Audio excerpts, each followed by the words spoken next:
Bonjour à tous, alors une fois n'est pas coutume, je vous accueille dans cette vidéo au beau milieu de ma réalisation. Pourquoi? Parce que je vais vous l'expliquer. J'ai commencé à réaliser une page dans ce carnet et en fait là j'en suis au milieu. Ça ne me convient pas du tout ce que j'ai fait. Alors il y a des choses qui me conviennent, des choses qui ne me conviennent pas. Du coup je vais laisser tomber cette page, je vais venir faire une page à part que je viendrai coller ici parce que voilà, là je sens que si je persévère, en tout cas si je persévère sur ce fond, je vais patiner, je vais pas y arriver.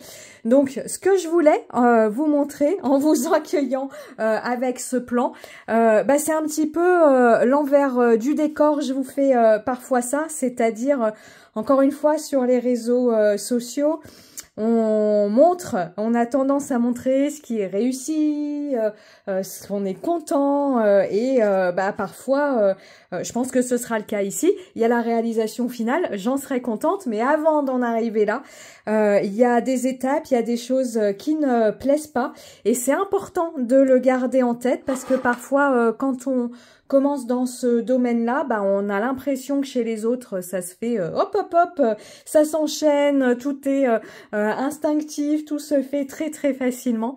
Et non, la réalité, la réalité n'est absolument pas celle-ci. On va revenir à ce carnet. Je vous présente mon projet sur cette page. Et puis après, comme d'habitude, la vidéo sur ce que sera la page finale. Donc ici, je suis dans mon art journal abécédaire. Je vous rappelle rapidement, dans cet art journal, page de droite, je travaille une lettre avec différents embellissements et mots qui vont avec cette lettre, donc le D pour dormir, doudou, douceur. Et puis à gauche, je fais une page nuancier par rapport au combo couleurs utilisé sur ma page de droite. Voilà, donc plusieurs pages déjà de réaliser. Si vous ne connaissez pas ce carnet, je vous rappelle, vous avez pas mal de vidéos tuto sur la conception de ces pages. Donc n'hésitez pas à aller fouiller. Et donc ici, j'ai réalisé la page H pour autour du mot hiver et je vais faire la page nuancier. Et ce qui m'a posé souci ici, c'est que j'ai voulu faire la technique du résiste. Je vous montre. Hop. Donc embossé en blanc ce très joli tampon frise flocon de Schwan Flowers. Donc j'aurais voulu une frise ici. Embossé en blanc et puis après avec la même poudre Magicals qu'à droite, voilà, venir faire mon fond et travailler dessus. Le problème, c'est qu'ici, je travaille sur un verso de ma page, donc c'est absolument pas plat, ce qui fait que mon tamponnage n'était absolument pas net et vous ne le voyez peut-être pas à l'écran. Mais j'ai de gros amas de poudre, notamment en haut, notamment en bas. J'ai des motifs qui sont pas très bien dessinés. Je regarde en même temps que vous ici à l'écran. Ça fait pas non plus très très moche, mais c'est pas ce que je voulais, c'est pas ce que j'avais dans la tête. Et du coup, ça me gêne tout simplement. Donc plutôt que de refermer ça et y revenir dans 6 mois, eh bien je suis venue découper donc dans du papier aquarelle Florence. Donc on est plus dans du papier mix média. Je suis venue découper, voilà, une bande de papier, un morceau de papier qui viendra être collé ici. Alors, le Florence est très blanc, mon carnet à Neumule, je suis dans un carnet à Neumule et un peu plus beige. Bon, on aura une différence de couleur, mais on va arrêter de chipoter, on va essayer que 2025 soit cool, voilà, et arrêter de chipoter dans le détail. Voilà, je vous ai expliqué pourquoi je vous accueille comme ça. Maintenant, je referme ce carnet. Je vais sur ma page et puis, maintenant, vous allez voir la réalisation de cette page comme vous en avez l'habitude. Eh bien, c'est parti. Nous voici sur mon papier aquarelle Florence, le 200 grammes. Et sur ce fond de page, je vais utiliser la technique du résiste. Je vais donc tamponner et embosser à chaud ce magnifique motif de flocons de neige de Shoe and Flowers. C'est une ancienne collection rêve nordique. Et Pour plusieurs raisons. Pour voir où je tamponne mon tampon, pour utiliser une encre à séchage lent, pour l'embossage à chaud et pour avoir un petit relief, un petit détail, un petit côté bleu qui ressort sous ma poudre blanche, eh bien j'ai choisi d'ancrer ce tampon à la Versafine avec une dernière couleur, une des dernières couleurs qui était sortie, qui est un bleu clair comme ça. Je veux rester dans des couleurs très hivernales, des couleurs très bleues, mais bleues très hiver, très glacées. Et là, ce que j'essaye de vous montrer à l'écran, c'est que bien que j'ai embossé en blanc mon tampon, il y a un petit relief bleu qui ressort de cet embossage qui est très très joli. Alors, ce petit détail va être finalement effacé par la technique du résiste, par l'application de ma poudre Magicals que je suis en train de réaliser. Mais voilà, c'est un petit truc à garder en tête pour d'autres réalisations. Si vous tamponnez avec une encre de couleur, et même si vous venez appliquer de la poudre blanche, vous allez avoir, en tout cas moi j'utilise la poudre très classique, la wow blanche, eh bien vous allez avoir la couleur de votre encre qui va très très très légèrement, j'insiste c'est très très léger, qui va très très légèrement ressortir et c'est très joli, c'est tout en délicatesse et c'est vraiment sympa. Je suis venue sur ce fond appliquer une poudre Magical, c'est la Wall Watch Blue. Donc c'est pareil, vous voyez un bleu très, moi qui m'évoque le bleu de l'hiver, un bleu glacé. Et pour accentuer encore ce côté hivernal, je viens y ajouter une poudre Magicals. C'est la poudre Silver. Cette poudre Silver, elle fait partie d'un set Glitzy. Je ne sais pas si vous le connaissez, c'est un très ancien set, hein, c'est quelque chose qui n'est pas nouveau. Mais ce set Glitzy contient 5 poudres de mica. Ce ne sont pas des poudres colorées à proprement parler, comme ici la Wall Watch Blue qui a ce bleu gris glacé. Vous avez dans ce set Glitzy du mica doré, du mica argenté, du mica rosé, du mica plutôt couleur bronze et une couleur, je crois, un petit peu argent bleuté, si je ne me trompe pas. Et vous pouvez comme ça, soit réaliser un fond de page avec que du mica, soit vous pouvez venir ajouter ces poudres de mica à une autre poudre Magicals, soit pour venir apporter du brillant à des poudres qui sont dites flat, c'est-à-dire sans brillance. Donc vous avez des poudres Magicals flat qui ne sont pas nacrées et vous pouvez comme ça leur ajouter du nacre en utilisant une des poudres du set Glitzy. Vous pouvez ajouter du nacre à d'autres poudres qui ne sont pas nacrées, comme les Brechot, par exemple. Hein, ce sont des poudres aquarellables d'autres marques, mais qui fonctionnent très très bien. Hein, il ne faut pas hésiter à mélanger les poudres de différentes marques ensemble. Voilà, ça vous permet comme ça, ce set, je le trouve très intéressant. Je trouve que c'est un basique à avoir dans ces petites affaires quand on aime évidemment, comme moi, le côté nacré, le côté brillant, le côté paillette, parce que ça vous permet comme ça de transformer une poudre aquarellable, voire même une aquarelle classique. Vous lui ajoutez, hein, dans votre jus d'aquarelle, vous venez ajouter un petit peu de poudre nacrée et c'est magique. Vous transformez votre jus d'aquarelle classique en aquarelle nacrée. Ça fonctionne également très très bien. Je vais passer maintenant à la colorisation de mes petits personnages. Donc, je vous l'ai dit, cette page est la page nuancier qui accompagne ma réalisation de ma page de la lettre H de mon art journal abécédaire. Sur ma page H, donc ce sera la page de droite de cette double page, j'avais mis en couleur mes personnages avec les marqueurs à alcool, comme ici, mais avec les pro marqueurs. Et je vous avais dit à l'époque, si vous allez voir la vidéo, si vous ne l'aviez pas vue, que j'avais un petit souci avec les pro marqueurs que je n'ai pas ou alors quasi pas avec les marqueurs Copic que j'utilise du coup ici.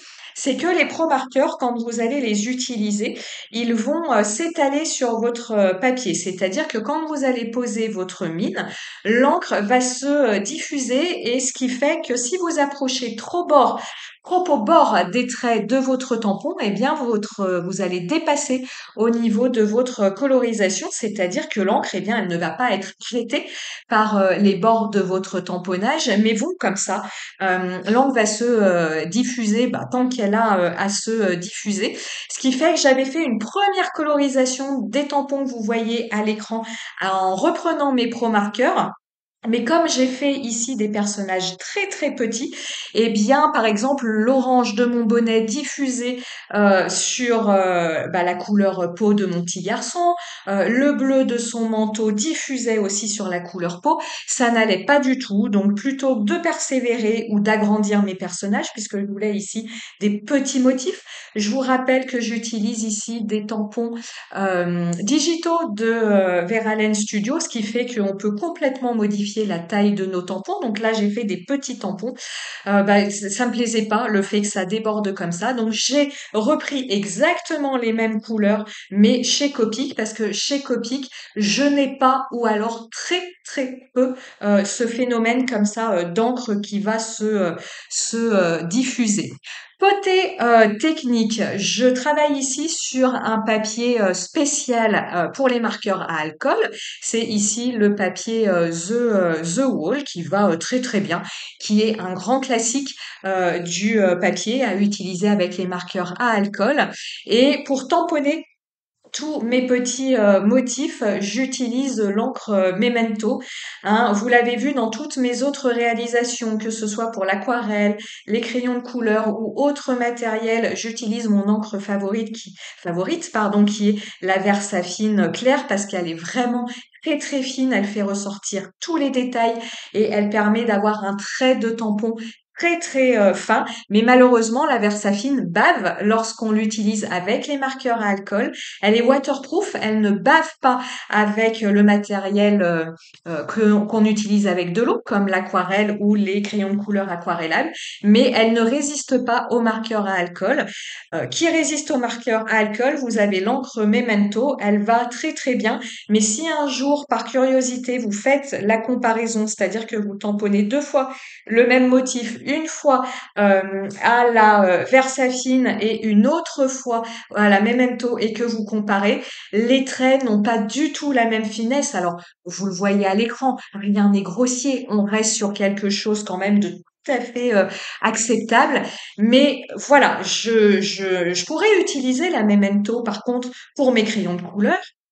Ça fonctionnerait très très bien, mais je ne le fais pas pour cette raison-là, parce que la Versafine reste l'encre de tamponnage la plus fine qu'il m'ait été donné d'essayer, et j'en ai essayé beaucoup. Alors au niveau de la colorisation, déjà au niveau des motifs, j'ai tamponné un œuf, vous voyez sur cette feuille, c'est un petit peu caché, c'était en haut à droite de ma feuille.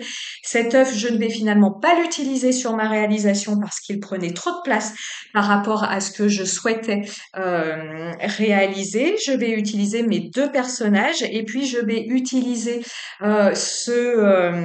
ces bottes de patinage sur glace parce que je souhaitais sur ma double page avoir beaucoup d'activités d'hiver de représenter. Sur ma page de droite, j'ai le ski, j'ai la randonnée, les batailles de boules de neige et du coup ici sur ma page de gauche j'aurai le patinage sur glace et la luge, ce qui me convient très très bien.